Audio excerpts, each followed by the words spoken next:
마지막이란 말을 쓰기가 좀 아쉽습니다. 2014년도 마지막 주일 예배를 드린다는 생각에 한 해가 빨리 갔다, 또 한 해가 힘들었다, 한 해가 뭐 어떻다 하는 이런 생각을 하면서도 제 마음속에 나는 과연 한 해를 어떻게 살아갔나 하는 생각이, 하나님의 은혜로 오늘 정말 여기까지 왔구나 하는 그런 하나님의 감사가 내 마음속에서 들끓어 오른 것 같은, 하나님 너무 고맙습니다. 그 마음이 내 자신을 뒤덮었습니다.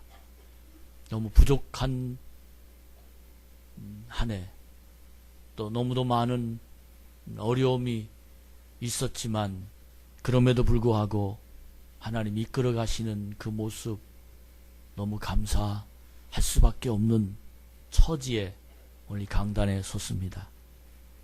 그러면서 분명하게 제 마음 한가운데 속에 하나님이 주시는 메시지가 흘러나오는데, 그 메시지의 내용은 순리라는 내용입니다. 순리. 이 순리라는 내용을 좀 자세하게 한번 여러분과 제가 제일 알아듣기 쉽게 이야기하자면, 물이 아래로 흘러가는 것이 순리입니다.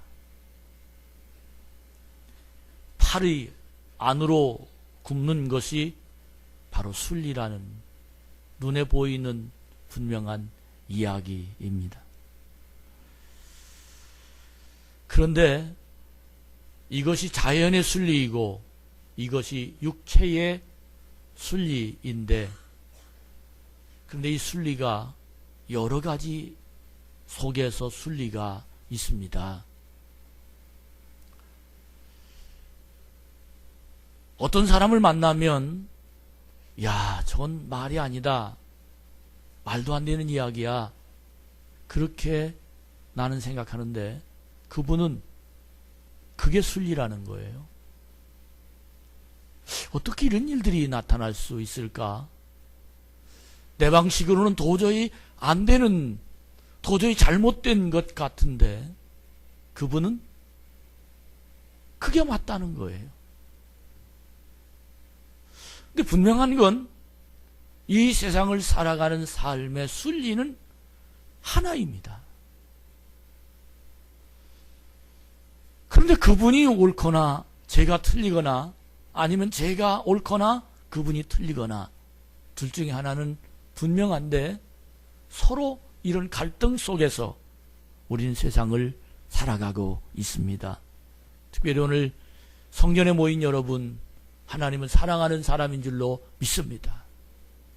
말씀을 듣는 여러분, 하나님이 우리의 인생을 분명히 책임지시는 내 아버지임을 고백하는 여러분인 줄로 믿습니다. 그렇다면 여러분의 순리와 하나님의 순리는 일치가 되어야 될 줄로 믿습니다.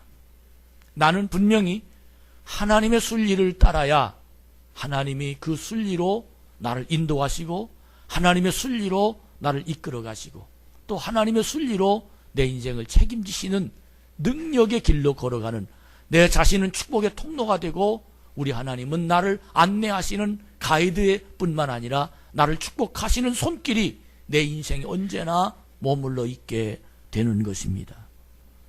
하나님의 순리란 어떤 것입니까? 하나님의 순리를 가장 우리의 삶과 밀접하게 나타내주고 있는 메시지는 신명기 28장의 말씀입니다. 하나님 말씀을 순종하면 이란 말, 들어가도 복을 받고 나가도 복을 받고 떡반죽 그릇이 복을 받고 우양의 새끼가 복을 받을 것이며 하는 하나님의 순리로 하나님 말씀을 지켜 순종하면, 하나님의 순리를 하나님께서 말씀하시기를 모세를 통해서 하나님의 순리는 하나님의 계명을 지키는 자라야 어디를 가든지 하나님이 책임져 주시는, 하나님의 길을 열어주시는 말씀이 분명하게 하나님께서는 허락해 주셨습니다. 또한 요한은 요한서서 2절에 보면 내 영혼이 잘됨 같이 범사가 잘되고 하는 영혼의 순리를 요한은 우리에게 가르쳐주고 있습니다. 교회 밖에 있는 사람은 이 말이 무슨 뜻인지 모릅니다. 그들의 순리는 돈입니다. 그들의 순리는 명예이며 그들의 순리는 자기 자신이고 육체입니다. 그러나 적어도 하나님의 성전 앞에 앉아있는 여러분과 저는 세상을 움직이는 분이 하나님이십니다. 우주와 만물을 움직이고 나를 이끌어가고 내 인생을 책임져 주시고 내 인생을 복을 주시며 그분이 나와 함께 하시면 못할 일이 없고 그분이 내 인생에 길을 열어주시고 막혔던 길들을 하나님의 은혜로 열어주시고 안 되는 걸 되게 만들고 하나님의 능력이 내 안에 있게 하시는 그런 분명한 순리는 하나님 안에 있다는 겁니다. 그래서 여러분들이 이 자리에 와서 예배하고 하나님 말씀을 들으며 찬양하고 기도하고 헌금하고 또 전도하고 순종하고 하나님의 일을 하며 시간을 내서 봉사하고 모든 것들을 투자하는 그 이유는 하나님이라야 된다는 겁니다. 이 진리가 여러분의 마음속에서 분명하게 박혀 있다는 사실을 우리는 분명하게 부인할 수 없습니다. 하나님은 계명을 지키며 순종하면 이란 말씀을 신명기 28장에 정확하게 인생이 살아가는 삶의 이유와 내용과 이것이 순리라는 메시지로 우리에게 허락해 주시는 겁니다. 이것을 머릿속으로 터득한 공부해서 아는 다른 사람이 그렇다니까 아는 동의하는 수준이 아니라 이것을 하나님 말씀으로 내 가슴 속에서 터득한 사람은 신명기 28장 말씀 안으로 들어와 이것이 바로 순리적인 인생이라고 고백하며 그 순리 안에 들어와서 살아가게 됩니다. 한 해를 돌아봅니다. 참 힘들었던 일들이 너무도 많았습니다. 저는 그동안 목회하면서 힘은 들었지만 진행하다가 안 됐던 건 별로 없었습니다. 별로가 아니라 한 번도 없었습니다. 근데 2014년도에는 안 되었던 것들이 참 많았습니다. 참 마음이 아팠어요. 왜 그럴까? 전 이 마지막 2014년 이 송년주일 예배를 준비하면서 하나님 왜 그럴까? 하나님 왜 이런 일들이 있었을까? 그러면서 순리라는 단어를 되찾게 되었습니다. 사랑하는 여러분, 우리 순리 안으로 돌아옵시다. 반드시 하나님의 순리 안에 들어온 사람은 하나님께 감사하는 마음이 내 마음을 주장하게 됩니다. 하나님 앞에 찬양하는 입술이 내 입을 열게 될 수 있습니다. 오늘 나의 인생의 심령이 이 순리를 따라야 되겠다라는 결심이 여러분도 저도 분명하게 하나님 앞에서 고백하는 이 예배가 되기를 축복합니다. 이것을 깨닫고 이것을 터득해서 오늘 한 해를 마무리하고 또한 2015년의 한 해를 시작하는 오늘 주일이 되기만 한다면 여러분과 저는 순리 안에 들어오고 하나님이 인도하시고 하나님의 복된 삶을 살아가는 능력이 분명히 일어나게 될 줄로 믿습니다. 기차가 어디로 갑니까?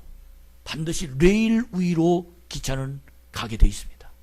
이 레일을 벗어나면 기차는 정지됩니다. 탈선이란 말이 무엇입니까? 레일 위를 벗어나는 것을 보고 탈선이라고 말합니다.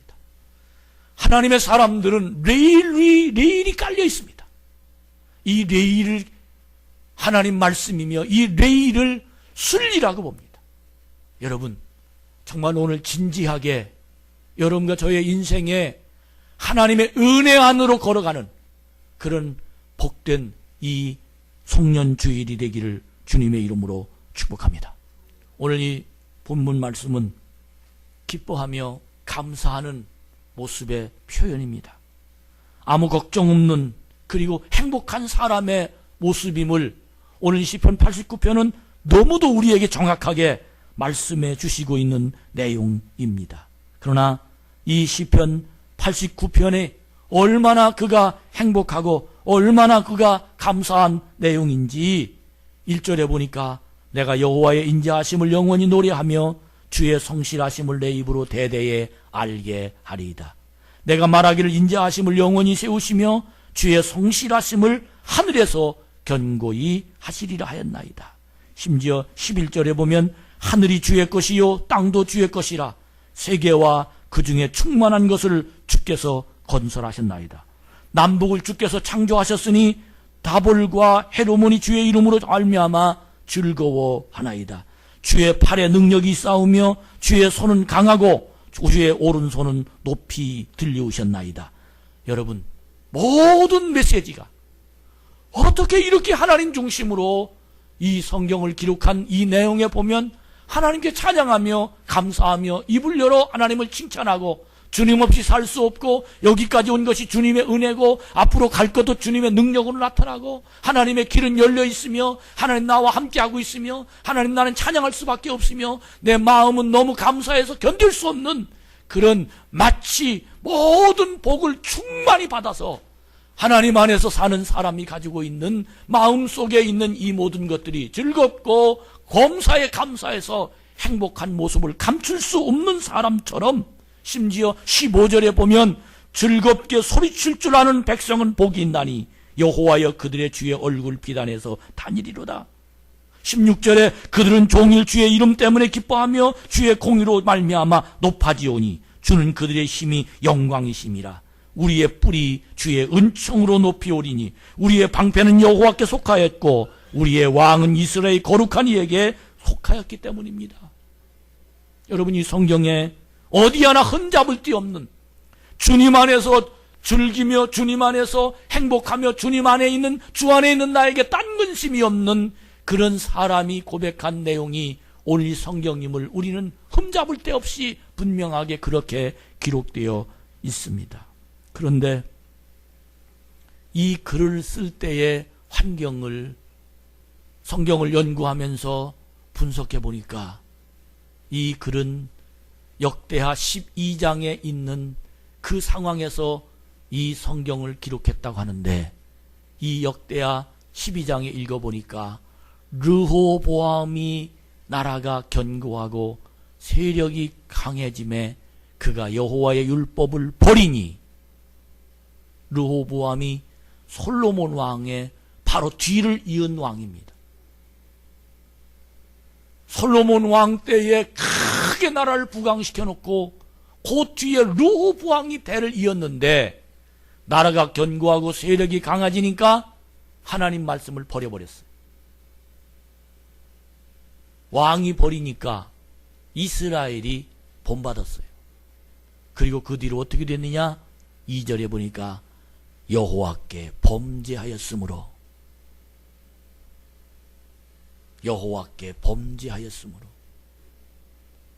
그리고는 애굽 왕 시삭이라는 왕이 예루살렘을 치러 올라오니까 그뿐만 아니라 3절에 보면 얼만큼 큰 군대를 이끌어 왔느냐면 병거가 1200이요 마병이 6만 명이요 애굽에서 그와 함께 온 백성이 리비아와 속과 구스 사람이 헤아릴 수 없이 많더라.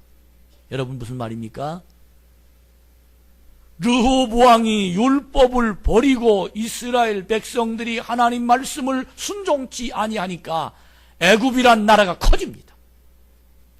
애굽이 커질 뿐만 아니라 주위에 있는 나라들이 함께 이스라엘 백성을 치러 올라옵니다.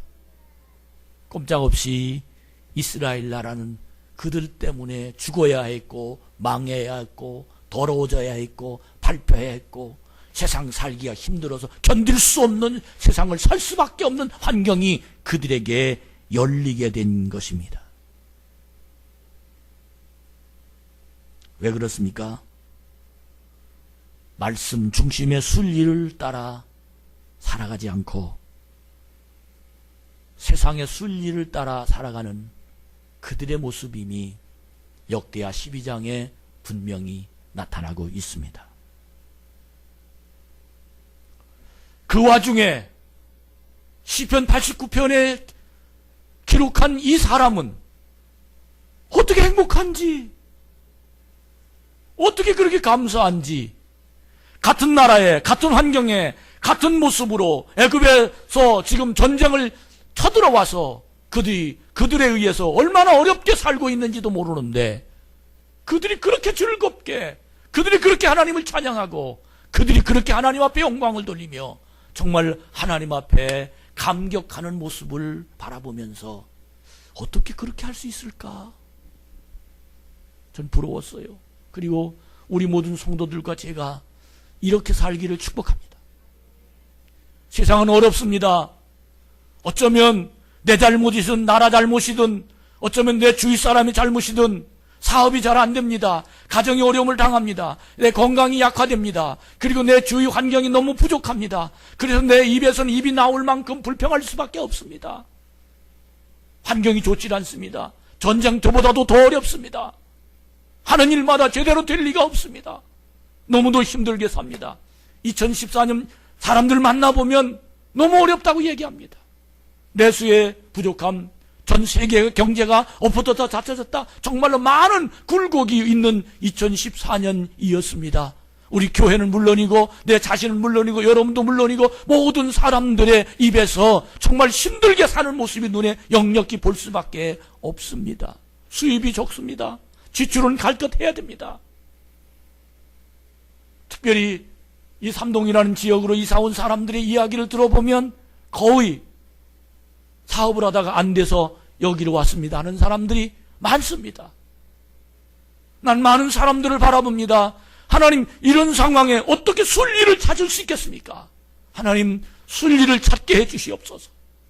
하나님 안에 말씀이 분명히 했지 않습니까? 하나님 말씀을 순종하면 들어가도 복을 받고 나가도 복을 받고 떡반죽 그릇이 복을 받을 것이며 우양의 새끼가 복을 받을 것이고 내 영혼이 잘 되면 범사가 잘 된다고 하나님 분명히 말씀했지 않습니까? 우리의 길은 단 하나밖에 없습니다. 하나님의 순리로 돌아오는 겁니다. 여러분이 순리가 여러분 안에 일어나기를 주의 이름으로 축복합니다. 저는 찬양을, 이 설교를 준비하면서 내 마음속에 하나님의 찬양이 나오는데, 나 주를 멀리 떠났다 이제 옵니다 하는 이 찬양이 내 속에서 그냥 이렇게 솟아올라요. 반주 한번 해봐요. 하나님 앞에 주 나 이제 왔으니 내 주를 따라, 이 찬양이 내 속에서 하나님 앞에 귀하게 찬양을 드리면서 하나님 말씀으로 우리를 찾는 귀한 하나님의 역사가 내 마음을 주장하게 되는데, 여러분, 우리가 하나님의 순리 안으로 돌아올 수밖에 없는 그 길은 주님께 돌아올 수밖에 없어야 됩니다. 주님께 돌아오면 순리를 레일을 찾듯이, 탈선했던 사람이 다시 하나님의 길을 찾듯이 하나님 안에 돌아와 하나님과 동행하고 하나님이 주시는 그 순리 안으로 돌아오면 반드시 하나님은 이 길을 따라 우리를 인도하시는 능력이 일어나게 될 줄로 믿습니다. 우리 찬양 하나님 앞에 드립니다. 자기 마음대로 살 수 있을 것 같아서 아버지한테 유산을 내놓으라고 했습니다. 아버지가 유산을 줬습니다. 돈이 풍족했습니다. 행복할 줄 알았습니다. 그러나 다 없어지고 돼지가 먹는 쥐염열매를 먹으면서 아버지가 기억나. 왜? 아버지와 함께 사는 게 순리이기 때문입니다. 그는 너무도 고통스러운 세상을 살면서 아버지에게로 돌아가야 되겠다는 것이 그의 가슴속에서 우러나오는 하나님의 메시지입니다. 아버지에게 사람을 보내 편지를 써서 자기 마음을 고백합니다. 나를 품꾼의 하나로 써주시옵소서.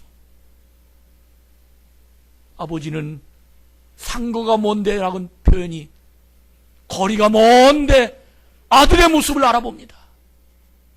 아버지는 그를 껴안고 송아지를 잡고 동네 사람을 초청해다가 죽었던 아들이 돌아왔더라고 그 아들을 자기 아들로 다시 삼아서 복을 주는 내용이 누가복음 15장에 분명하게 기록하고 있습니다.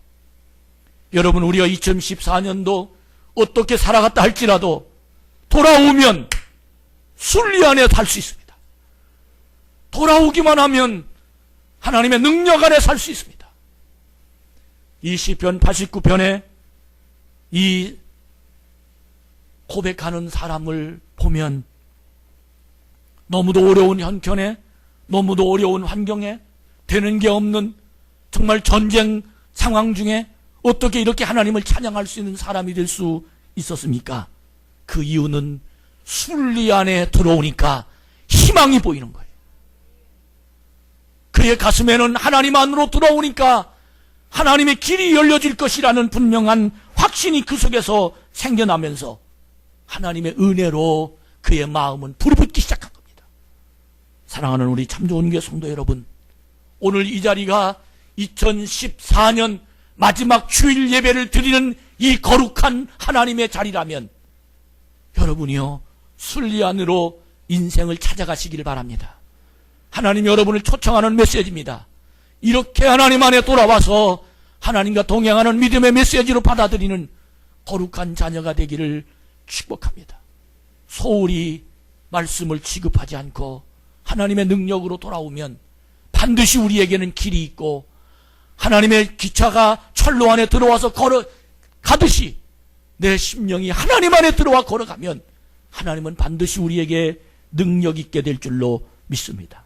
저는 이번 2015년부터 여러분들에게 그동안 계속해서 광고한 작년 주일학교를 실시할 계획입니다. 자신감이 없습니다.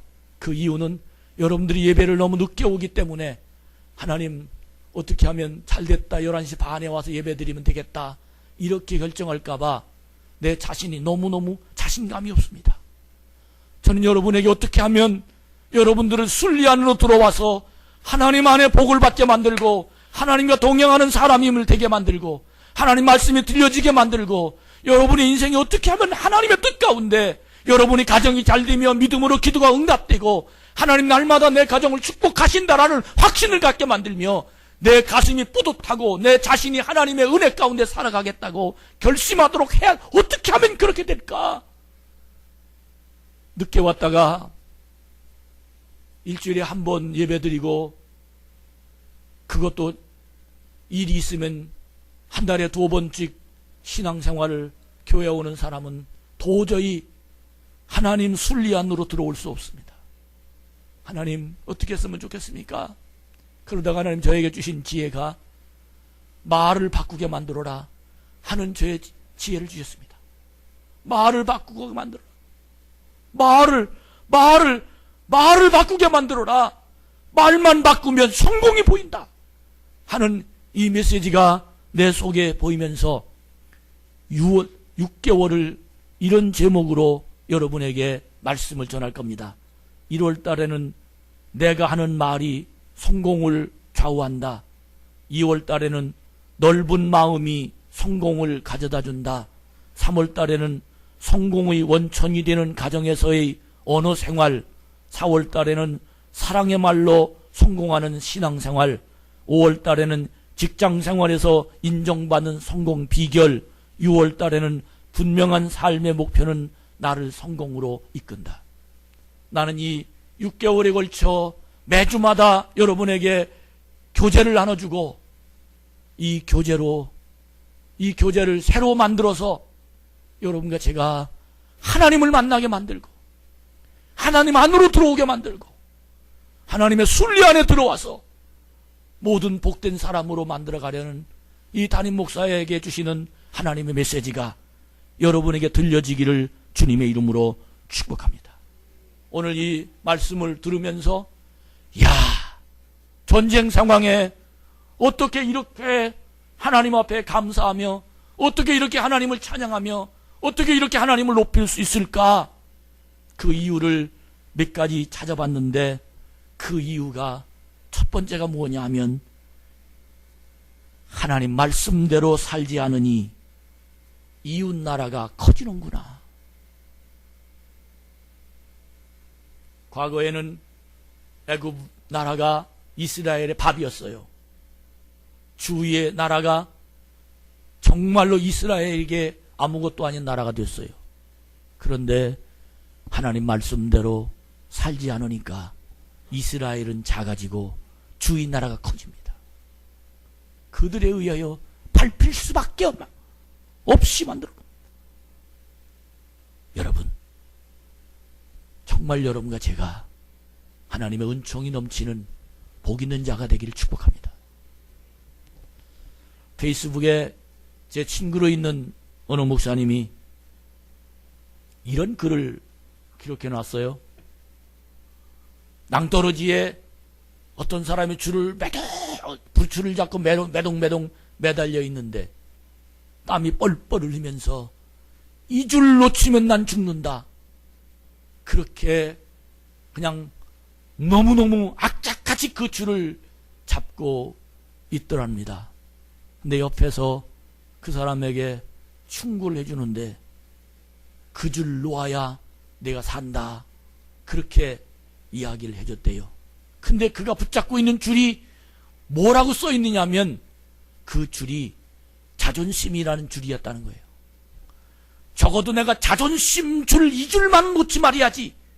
그거 붙잡고 있다가 그런 인생을 망했답니다. 여러분, 내 자존심 벗어버리고 말씀 줄을 잡읍시다. 이 사람은 순리 안으로 들어와서 하나님과 동행하는 은혜의 삶을 전 분명히 살아가게 될 줄로 믿습니다. 환경이 문제가 아니에요. 전쟁이 문제가 아니에요. 사업이 되고 안 되고가 문제가 아니에요. 가정의 어려움이 문제가 아니에요. 내 여러 가지 모든 환경이 문제가 아니에요. 하나님 순리 안으로 들어오면 그분이 나를 이끌어 가십니다. 그분이 나를 하나님의 인도하심으로 승리하는 그 길로, 축복하는 그 길로 내 자신이 축복의 통로가 되며 하나님의 은총이 분명히 전 일어나게 될 줄로 믿습니다. 나는 이 시편 89편을 읽으면서 두 번째 깨달은 내용은 나라가 망해가도 하나님을 찬양하면 길이 있다. 여러분, 하나님을 찬양합시다. 하나님은 반드시 길을 열어놓으세요. 하나님은 반드시 순리대로 사는 사람들에게 하나님은 반드시 책임져 주시는 역사가 일어나게 될 줄로 믿습니다. 오늘 이 시편 89편 3절 4절에 보면 주께서 이르시되 나는 내가 택한 자와 언약을 맺으며 내 종 다윗에게 맹세하기를 4절에 내가 내 자손을 영원히 견고하게 하며 내 왕위를 대대에 세우리라 하셨나이다. 하나님의 약속을 붙잡은 거예요. 따라합시다. 순리 안에 들어오면 하나님의 약속을 붙잡는 거다. 하나님의 순리 안에 들어오면 내 자손에 영원히 견고하여 내 왕위를 대대에 세우리. 이 말은 내 나라가 망하지 않는다는 거예요. 하나님 안에 들어오면 하나님이 책임져 주신다는 거예요. 여러분, 이 하나님을 책임지는 내 인생을 하나님 앞으로 맡기면서 그의 인생이 여러분의 인생을 붙잡도록 하나님 앞에 돌아오시기를 주의 이름으로 축복합니다. 하나님이 택한, 하나님이 사랑하는, 하나님이 책임지는, 하나님 안에 있는 하나님의 거룩한 백성, 그가 하나님께로 돌아오면 분명히 하나님은 그를 책임지시며 하나님의 은혜 가운데 우리를 이끌어가는 능력이 일어나게 될 줄로 믿습니다. 결론을 말씀드립니다. 이것이 순리입니다. 이것이 신앙의 순리입니다. 저는 참 많은 사람들을 봅니다. 여기선 이러는데 저기선 이래요. 그게 무엇 때문에 그렇습니까? 순리의 원칙이 자기에게 있는 거예요. 순리의 원칙은 하나님에게 있습니다. 여러분, 하나님 앞에 오늘 2014년 마지막을 드리면서 진실로 신앙인으로 살아가는, 결심하는 하나님의 영광이 여러분 속에 있기를 축복합니다. 중요한 건 오늘 이 16절에 보니까 현대인의 성경에 이렇게 기록했습니다. 그들은 하루 종일 주의 이름과 의 때문에 기뻐하고 즐거워하더라. 하루 종일 누구 때문에? 주의 이름 때문에. 순리에 들어온 사람은 주의 이름 때문에 기뻐하고 즐거워할 수 있습니다. 기뻐하고 즐거워한다는 이 말, 정말 여러분이요, 우리 모두 주님 안에 들어와서 이렇게 기뻐하고 즐거워하는 하나님의 자녀가 되기를 축복합니다. 어떻게 이렇게 결론으로 기뻐하고 즐거워한 사람이 될 수 있었습니까? 15절에 보니까 하나님은 빛 가운데 걸어가는 하나님의 사람을 얘기합니다. 그들이 주의 얼굴 빛 안에서 다니리로다. 여호와여, 그들이 주의 얼굴 빛 안에서 다니리로다. 얼굴 빛 안에서 다니리로다. Walk in the light란 이 말, 빛 가운데 걸어간다, 이 말. 사랑하는 여러분, 정말 여러분과 제가 이제 2014년도에는 탈선에서 걸어갔다면 2015년에 마지막 정리를 하고 빛 가운데로 갑시다. 빛 가운데로 걸어가는, 이 빛 가운데로 걸어간다는 이 의미는 무슨 뜻을 의미합니까? 주님과 동행한다는 겁니다. 어디를 가든 기뻐하고 즐거워할 수밖에 없는 이유가 주님과 함께하기 때문이라는 겁니다. 신실하신 주님을 바라보면서 주님과 동행하는 믿음이 있기 때문이라는 겁니다. 여러분, 445장 찬양해 보면 태산을 넘어 험곡에 가도 빛 가운데로 걸어가면 이란 찬양을 여러분 잘 알 겁니다. 하늘의 영광, 나의 마음속에 차고도 넘친다는 겁니다. 캄캄한 길에 달지라도 주께서 나의 길 되시고 나에게 밝은 빛이 되시니 길 잃어버릴 염려 없네. 광명한 그 빛 마음에 받아 찬란한 천국 바라보고 할렐루야를 힘차게 불러 날마다 빛에 걸어가리. 여러분, 빛 가운데로 걸어가는 사람은 하나님과 동행합니다. 우리 모두 오늘 이 시간 결정합시다. 여러분이 어떤 상황에 놓여 있든지 빛 가운데로 갑시다. 이 시간 여러분 결심합시다. 주여, 하나님 안으로 돌아오기를 원합니다. 하나님과 동행하기를 원합니다. 들어가도 복을 받고 나가도 복을 받고 떡반죽 그릇이 복을 받듯이 하나님, 나도 복을 받는 사람이 되기를 원합니다. 하나님여, 나를 잡아주시옵소서. 이런 2014년에 분명한 하나님의 영이 여러분의 마음을 주관해서 어디를 가든 하나님이 지켜주시는 복된 자가 되기를, 순리 안에 살아가는 사람이 되기를 축원합니다.